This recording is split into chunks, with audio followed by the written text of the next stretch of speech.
Eu queria começar com aquela música hoje do Gilberto Gil. Andar com fé eu vou, que a fé não costuma falhar. Olará, andar com fé eu vou. Tarará, tá, tá, tá, tá, tá. Não posso cantar inteira, que senão depois o YouTube derruba a gente. Mas oi, minha gente, oi, meu povo, seja bem-vindo, seja bem-vinda.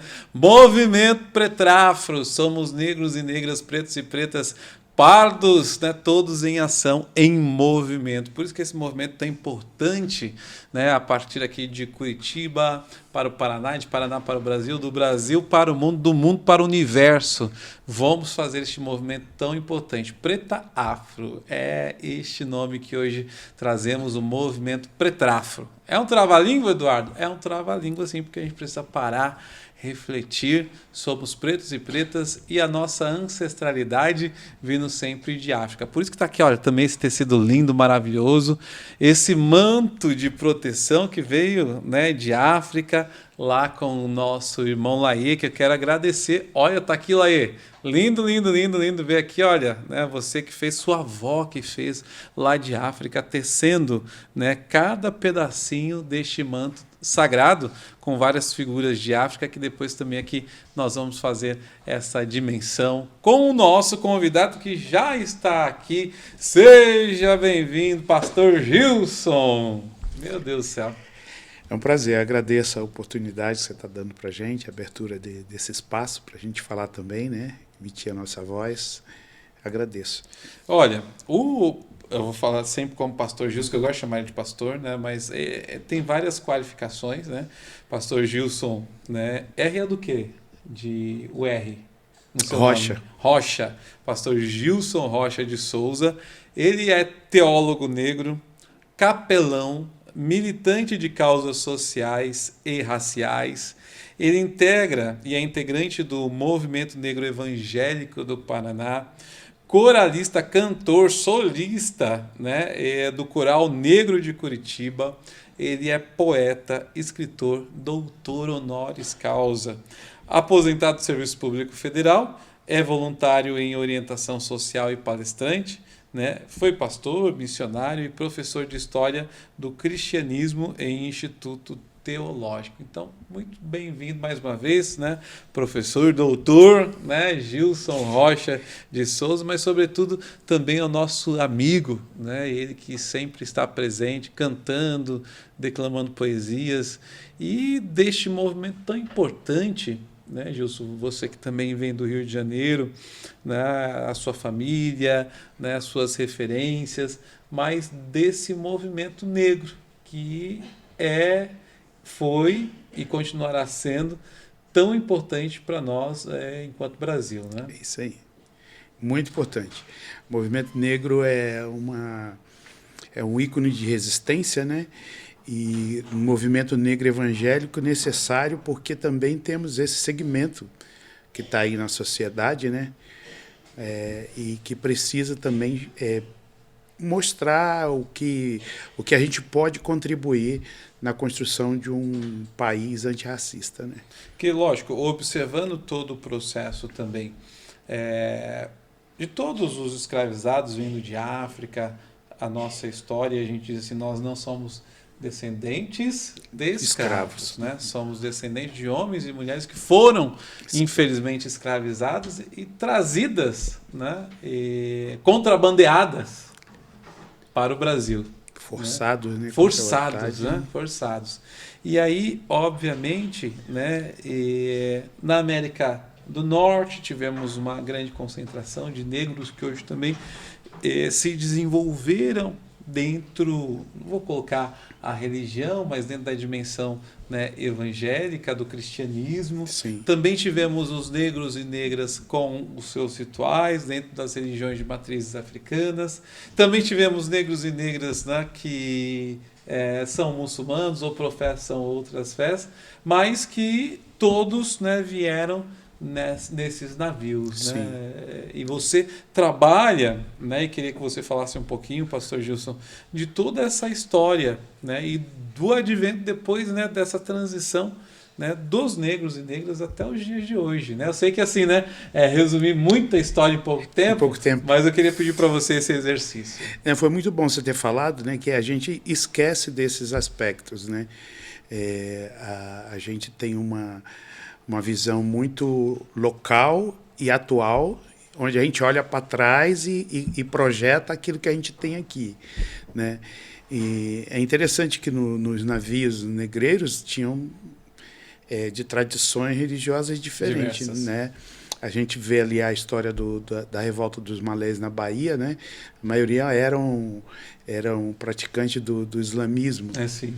né? Então vieram pessoas escravizadas que traziam a sua cultura e elas eram diversas, né? Elas são diversas ainda na sua expressão. Então é bom a gente considerar esse olhar, né? E aqui nós tivemos uma oportunidade, a gente pode dizer assim, de prevalecer mais as características que se formou ou que nós conhecemos hoje como candomblé, depois umbanda, né, e outras expressões de matriz africana, mas também vieram negros e possivelmente cristãos, porque o cristianismo também começa ali praticamente na África, né? E as igrejas mais antigas que a gente tem dentro do cristianismo estão ali no norte da África, no Egito e na Etiópia. Então é possível que dentre os escravizados houvesse também já alguns já cristianizados, né? E a gente fala também, quero até dar um passo antes, quando a gente fala, né, que muitos, do processo histórico que nós temos hoje, tanto da medicina, da educação, da cultura, da matemática, né, e até mesmo do próprio cristianismo, né, pastor Gilson, foram beber em África, lá em Kemet. Sim. Né? Explica pra gente aí um pouquinho dessa filosofia de Kemet. Então, essa criação de África, essa construção de África não é africana, né? Que a gente tem nas histórias, né? É uma construção europeia, por isso que há uma necessidade de a gente trabalhar também o decolonialismo, né? Tirar esse pensamento europeu ou colonial que foi colocado em cima dos conceitos de África. E aí, hoje, a partir de Cheikh Anta Diop, né, que estudou mais aprofundadamente, deu essas características, essas informações para nós, né, sabe-se que a filosofia africana, né, foi usada, né, por filósofos gregos que vieram para o Egito, para Kemet, beber, né, na fonte, para beber na fonte e transportaram muito do conhecimento da filosofia africana para dentro daquilo que a gente tem hoje como filosofia grega, né? Falaram que até Jesus foi beber na África também. Tá ali, né? Ele fugiu primeiro para a África, né? E é interessante, porque ali naquela época que Jesus nasce também, ali é mais África, né? Exato. Mais África, porque ficava aquela disputa dentro do Império grego, né? Depois da morte de Alexandre, ficava aquela disputa dos Seleucidas, dos Ptolomeus, né? Mas sempre a África acabava prevalecendo. E na época, né, que é a época dos romanos, ali aquela parte da África do Norte, né, fazia parte da África consular, que pertencia ao Império Romano. Então tudo é África ali, né?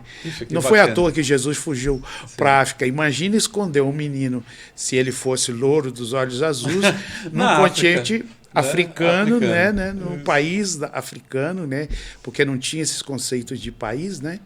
Então a gente é muito difícil que isso aconteça, né? Então a gente trabalha às vezes esses conceitos a partir também da referência que a gente tem, você citou os norte-americanos, estadunidenses, a referência que eles tiveram lá e que o que aconteceu com eles, né, que resultou ali na briga na luta pelo movimento de direitos civis, que a gente tem apenas a referência do Martin Luther King, que era um pastor batista, né, um teólogo protestante, mas havia todo o arcabouço ali de teólogos, de teologias, né, de igrejas formadas, né, um dos maiores ícones que a gente pode ter é a Rosa Parks, né, que era uma cristã metodista, em cuja igreja se aprendia as questões do racismo, né, e o impacto político que isso tinha sobre as pessoas negras daquela época. Então a gente tem essa referência de teologia também, né? Então quando a gente trabalha a teologia negra, não é para copiar os estadunidenses, mas é ter como referência porque eles estão mais à frente, né? É que nem esses tempos eu li qualquer coisa que esse costume de vestir roupas afro e tudo, né? Isso aconteceu nos Estados Unidos há uns 30 anos atrás, né? Sim, então, se nós estamos aproveitando agora, a gente quer aproveitar, né? Na totalidade. Na totalidade, né? Teve o tempo dele, teve o nosso tempo. Então, a nossa busca na teologia negra daquele momento ali dos direitos civis, que na verdade começa lá atrás, a partir de 1816, né, com a criação da igreja AME, que era a igreja de Rosa Parks, né, a igreja metodista episcopal africana, já se começa a desenvolver alguma coisa dessa teologia que busca a igualdade, né, a liberdade total, né, e a expressão da nossa negritude, da nossa formação afro, e na contribuição da própria nação, na própria formação do povo dos Estados Unidos, assim como nós queremos construir aqui também, trazendo dentro da nossa teologia, né, uma referência para contribuir também na formação do pensamento espiritual ou religioso brasileiro, né? E temos diversas iniciativas ou diversos eventos históricos, né, Pastor Gilson? Por exemplo, quando a gente, né, falamos aqui da América do Norte, na América do Sul temos a questão de Zumbi dos Palmares, Dandara, lá, né, ainda em África temos Nelson Mandela, que são ícones, né, Desmond Tutu, né, um grande líder, né, religioso que faz, e temos também a dimensão, que a gente fala, a dimensão social da Igreja Católica, que também atuou muito com a pastoral afro, né, a pastoral afro-brasileira, né? Na sua experiência, na sua história, lógico, a gente teve uma grande campanha da fraternidade, eu não me lembro o ano, né, que falava sobretudo da questão da campanha da fraternidade, né, de Zumbi dos Palmares, né, falava do processo, né, da pseudo-libertação dos escravos, né? Tem algum momento que na história tudo isso faz uma convergência, que o senhor saiba ou tenha vivido, porque parece que são pontos isolados, mas que lá na frente tudo se conversa, não é? Sim. Dentro do segmento protestante, a partir dos anos 80, dentro do movimento negro unificado, movimento negro lá de Abdias Nascimento, né, aquelas pessoas, nós temos Lélia, temos a figura do pastor Antônio Olim, da Igreja Metodista brasileira, que fazia parte do movimento negro, né, estudava ali convivia com Lélia Gonzalez e com Abdias, e que ele enxerga a necessidade de termos dentro do segmento protestante também uma atuação ou uma contribuição, uma cooperação com o movimento negro. Então ele começa a trabalhar, ele cria a primeira pastoral protestante de negros, né? Aí eu não sei dizer se a pastoral afro anterior, católica é anterior ou posterior, não sei te dizer. Mas ele começa a desenvolver trabalhos, né? Por isso que ele é a grande referência para nós aqui no Brasil, né? Porque a partir dos encontros que ele promove, né? Ele deixa clara essa necessidade de ter uma consciência, os cristãos negros, os cristãos protestantes, linha protestante, negros precisam se conscientizar e precisam também tomar pé dessa história, né, e se fazerem protagonista também nessa luta antirracista. Porque a história da igreja protestante no Brasil, mesmo que muitos não queiram tocar nesse assunto, ela é melindrada porque traz essas questões, né? Por exemplo, eu fui batista há muito tempo, né? Eu fui pastor batista. E a denominação batista no Brasil, ela começa por estadunidenses que vêm fugindo da Guerra de Secessão. Isso. Né? Eles chegam aqui e vão ali para Santa Bárbara do Oeste, né? E vão para a Vila... Interior de São Paulo. Isso. Né? Vão para aquela, o que é a Vila Americana, né? Que, por causa deles, os americanos. Mas eles vêm porque no Brasil também ainda... Não é só por isso, mas eles vêm também porque no Brasil ainda tem a escravidão. E lá foi abolida. Sim. Né? Então, eles vêm e trazem escravos e fazem escravos aqui. Compram seus escravos aqui. Então, quando os primeiros missionários batistas chegam aqui, eles vêm com seus escravos também. Eles têm a cultura escravocrata ainda encalacrada. Então, eu estou falando batista porque era a realidade. A minha realidade. Sim. Mas isso deve ter sido reproduzido também em algumas outras denominações da época. Com certeza. Né? A gente Tanto vê isso. que, tempos atrás, um teólogo brasileiro começou a clamar às igrejas que elas se pronunciassem, inclusive num pedido de perdão aos negros brasileiros por terem contribuído também de uma forma pequena, mas participou dali daquele período triste e lamentável da nossa história. Né? E o negócio foi abafado, mais ou menos. Né? Mas existem historiadores, né? Inclusive um historiador brasileiro que foi estudar nos Estados Unidos, que também era batista, que abriu os documentos lá da Convenção Batista do Sul dos Estados Unidos, né? E trouxe à tona algumas informações que fazem com que a gente tenha que refletir e pensar muito bem nessas questões e trabalhar também para a desconstrução desse racismo estrutural, né? que houve essa contribuição. Eu sempre digo, pastor, que assim, olha, as pessoas não pensam no dia 14 de maio, né? Sim. Pensam no dia 13, nessa pseudo-libertação, né, no Brasil, que, né, não existiu, mas que o racismo ele foi planejado, estruturado. Sim. Né? O racismo foi estruturado, planejado? Sim, porque se não fosse assim, no dia 14, os negros e negras que eram escravizados teriam ali os seus trabalhos, glebas de terras, né, e outras garantias a mais.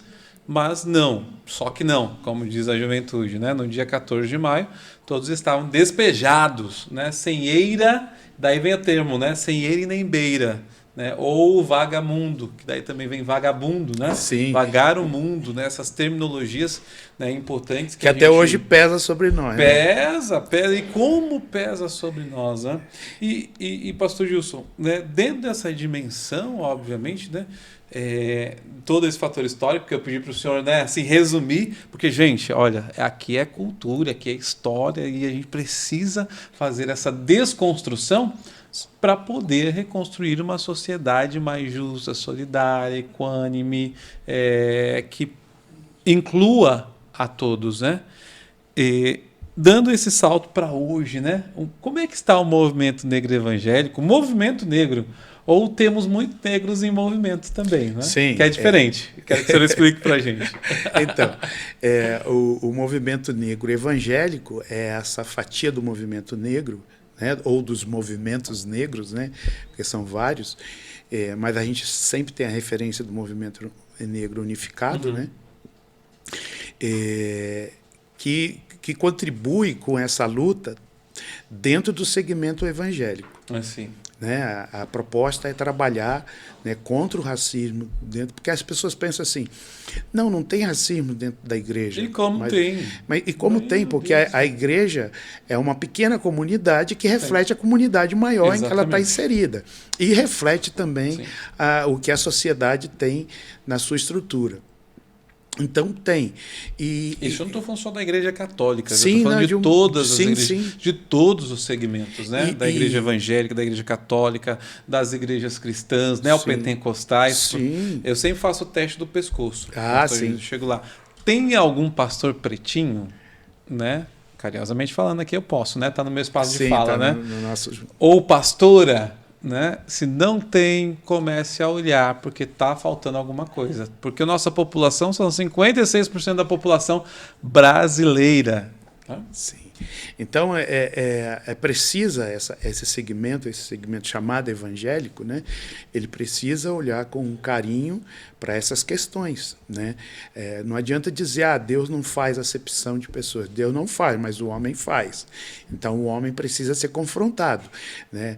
É muito interessante que um pastor americano que ficou também famoso aqui no Brasil, chamado Piper, o sobrenome Piper, Sim, ele é dos Estados Unidos, do sul dos Estados Unidos, da denominação batista, né? Uma das denominações, uma das convenções denominacionais considerada a mais racista do mundo, que é a Convenção do Sul dos Estados Unidos. Ele escreveu um livro sobre racismo, sobre o pecado do racismo, e ele se confessa nas primeiras páginas, eu tenho esse livro lá, ele diz, eu sou racista, criado por um povo racista, numa igreja racista. Então ele faz essa confissão para começar a desconstruir esse conceito, né? Então a nossa proposta é essa. Mas hoje em dia a gente não trabalha somente com essa posição de racismo, né? O movimento negro evangélico, ele se multifacetou para poder atingir as camadas da sociedade e as questões que são mais prementes para nós, né? Como o racismo ambiental, né? A justiça climática, né? Isso tudo porque há uma necessidade de você trabalhar, não ficar também numa pauta só, né? Ampliar seu campo de ação para inserir esses negros evangélicos também na atualidade, né? Nas questões que são contemporâneas, que a gente precisa ver com o nosso posicionamento de espiritualidade e de teologia também. Meu Deus do céu, hoje um papo cabeça com o pastor Gilson. Porque, olha, falar da dimensão de fé, de posicionamento, espiritualidade e esse olhar, né? Se eu fosse pegar, eu sempre, né, falo quando faço alguma palestra, alguma formação, pastor Gilson, do projeto de Deus, né? Sim. Lógico que a nossa pauta é o movimento, né? Mas assim, quando a gente fala do projeto de Deus, ou seja, em qualquer segmentação religiosa, eu creio que esse Deus, ele espera que todos vivam em harmonia. Sim. Né? E aí, quando, né, observamos, a gente tem o preconceito estrutural, o preconceito dentro das próprias igrejas, né? Para uma pessoa não negra sentar do lado de uma pessoa negra, né? Isso tem um efeito, né? E é o efeito do racismo que ainda muitas vezes, né, impera dentro das igrejas, né, pastor? Ontem nós tivemos uma oportunidade de ver naquele programa jornalístico que passa aos domingos à noite. Domingo à noite. Eu não vi, eu já estava dormindo, mas ontem falou sobre a igreja, o crescimento da igreja evangélica no Brasil. Sim, a matéria, isso. Né? Assim. E aí, o antropólogo que estudou, que está fazendo o documentário, ele deixou bem claro que a igreja, a igreja protestante no Brasil, ela é mais pentecostal, né, nas suas três características, né, neopentecostal e carismática. Ela é predominantemente de mulheres, de pretos, de periféricos e uma grande quantidade de jovens. Né? Então, PPP. PPP. Pobres, pretos e periféricos. Né? Isso aí é um lugar onde ela mais cresce, que mais se consolida. Porque também tem um efeito aí, pastor, penso eu, né? Que seja talvez uma igreja que acolha, que apoie, que ajude. Sim, que dá senso de pertença, que dá também a empoderamento, né? Que dá voz, né? Porque a pessoa... Eu sempre tenho essa referência, né? Eu fui ao Rio de Janeiro e minha irmã mora num bairro...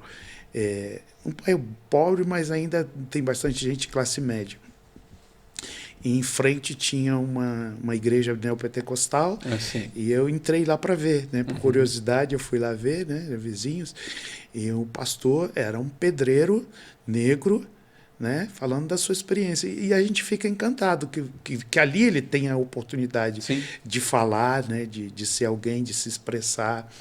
Então, ele tem essa contribuição. Mas a gente também não pode deixar que essas pessoas fiquem à margem de um preconceito, né? Que o fundamentalismo religioso também é crescente, proporcional a esse crescimento do movimento evangélico. E a gente não pode deixar que esse pensamento domine sobre a experiência de fé dessas pessoas. É justo. Elas precisam enxergar a sua questão de classe social, a sua questão racial, ancestralidade, a questão da ancestralidade, as questões das suas questões sociais, né? Porque elas estão ali na periferia, né? E aí, né? Já que elas estão se empoderando ou dando empoderamento às pessoas, também tem capacidade de fazer uma transformação social. Sim, exatamente, naqueles lugares, né? Aliás, né? Eu acho que para quem acredita, oração, né? Pressupõe já o orar, o transcendente, o religare, né? Mas com uma ação efetiva. Isso aí. Né? Ação efetiva. Inclusive, algumas denominações diz que a questão do dízimo, a questão das ofertas e a questão até do dízimo de quantidade de horas. Né? O dia tem 24 horas, você vai dar um dízimo de 2 horas e 40 minutos para Deus na pessoa do irmão ou da irmã necessitada. Sim, sim, é? Na contribuição de serviço. E é interessante, Edu, como teólogo é bom ressaltar também, por exemplo, as pessoas pensam que quando a gente vai para esses assuntos, questão racial e questão social, as pessoas pensam que a gente está militando ideologicamente. Não é uma militância ideológica, mas é uma coisa até bíblica. Tem um versículo na Bíblia nas cartas de Paulo, e que ele diz assim que os cristãos deveriam cuidar como se portar na sociedade. E essa questão de portar, quando você vai lá para o grego estudar a palavra que está dizendo ali, a palavra é polites. Polites vem de polis, né? E também dá origem no nosso português, né? Românico, latino, a palavra política. Então, o conceito que o apóstolo Paulo está dando àquele povo ali, está requerendo daqueles cristãos primeiros lá. A etimologia da palavra. Que não tinha denominação, né? São cristãos, simplesmente cristãos, era que eles cuidassem também da construção da sociedade, trabalhando na administração das coisas, mostrando a sua contracultura. Exato. Né? Dando a sua participação de contracultura, né? no processo de opressão que eles tinham ali. Né? Então, isso traz para nós que nós temos que ter um comprometimento. Exato. Embora não, mas sendo cristão, nós temos uma contribuição de polis, né? ou para dar à política local. E aí, quando a gente fala de questões raciais, a gente está falando de problemas políticos. Quando a gente fala de corpo negro, a gente está falando de política. Quando a gente está falando de expressão, a gente está falando de questões de política. Política é vida. Né? Muita gente tende a só partidarizar. Não, política partidária, eu não discuto política. Mas Jesus foi político. Jesus foi político. Né? E aí aqui eu já quero também fazer uma equipe de produção, presta atenção agora, porque eu já quero fazer uma provocação pro pastor Gilson, para a gente convidar o reverendo Rudolf, que também tem estudos, né, de África, né? Diácono Sidney, né? Mais outros para a gente fazer aqui, sabe o quê? Eu acho que a gente tem que fazer uma série, né, uns drops, né, de fé e o povo negro, né, e trazer essa dimensão política, né, porque talvez, né, há muitas instâncias e situações que estamos hoje foi pela nossa ausência na política partidária. Sim.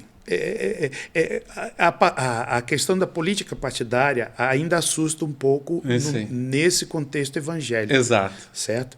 Ainda assusta um pouco. Mas na participação política a gente precisa saber.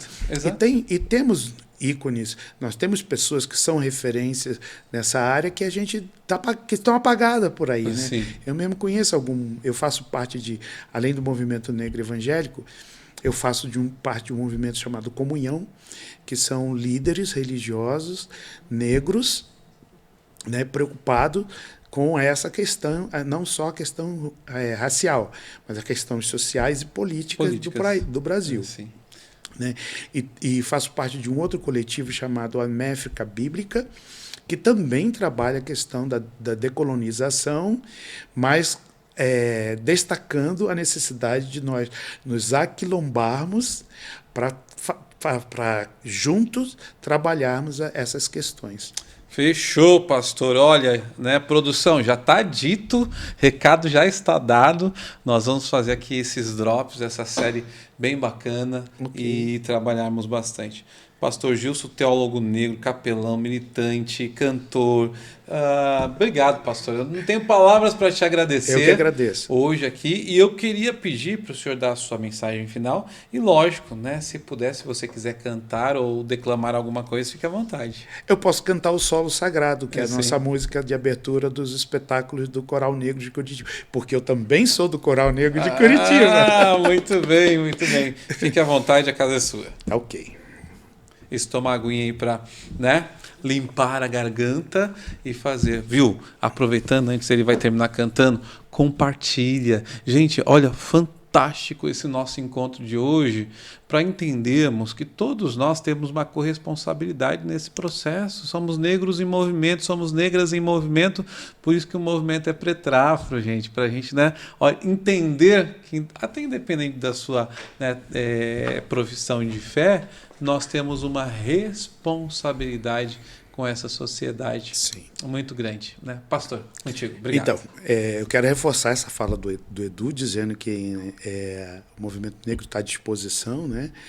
E que essas pessoas também procurem estarem juntas para construir essa luta antirracista e uma cultura de paz, né, de Sim. equanimidade, né, de prosperidade, de justiça, principalmente, né?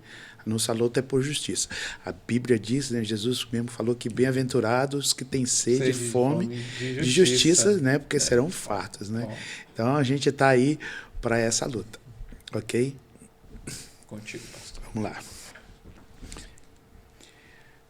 Essa canção é Solo Sagrado, né? E foi batizada Solo Sagrado recentemente, né? Que a gente usa nas aberturas do Coral Negro, né? Vamos lá. Aqui, onde o rio abraça toda a natureza,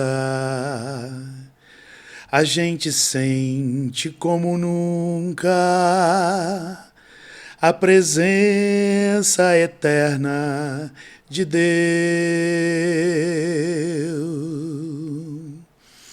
Tudo que há de mais sagrado é a África em mim, que me traz o dom de ser capaz de ser feliz.